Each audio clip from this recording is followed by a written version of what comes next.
Lorsque votre pâte fraîche maison est prête, vous pouvez commencer à la découper et à la transformer. En de délicieux raviolis par exemple. Nous allons vous montrer comment procéder. Nous avons besoin de notre pâte fraîche, d'un peu de farine, d'un rouleau à pâtisserie et d'un couteau de cuisine. Et aussi de farce bien sûr.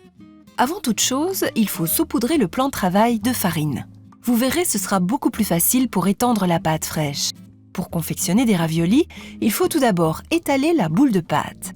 On doit obtenir de fines feuilles de pâte de 1 mm à 1 mm et demi. C'est l'épaisseur idéale.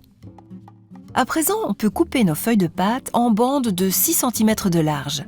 C'est la largeur recommandée pour des raviolis. La farce, on la prépare de préférence à l'avance. Il faut qu'elle ait le temps de refroidir.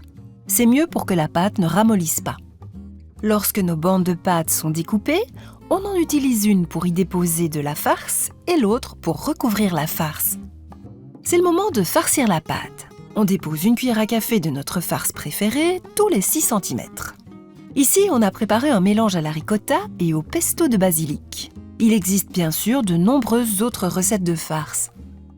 Tous les 6 cm, c'est parfait pour obtenir de beaux carrés. Puis, on humidifie un peu le contour de chaque portion de farce. Avec les doigts, cela marche très bien, mais on peut aussi utiliser une petite brosse. Cette opération permettra ensuite de bien souder les bandes de pâte. Il ne faut évidemment pas que la farce de nos raviolis ressorte pendant la cuisson. C'est le moment de déposer nos autres bandes de pâte sur celles qui sont farcies.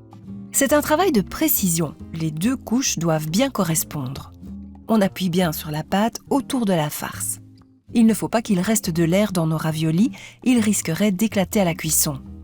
Si nécessaire, on peut pousser la farce vers le centre.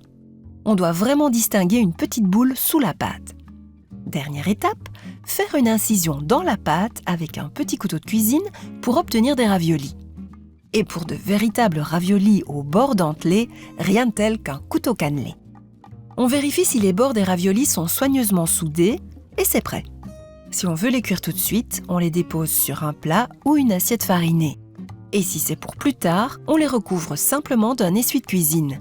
Ils resteront ainsi bien tendres. Bon appétit!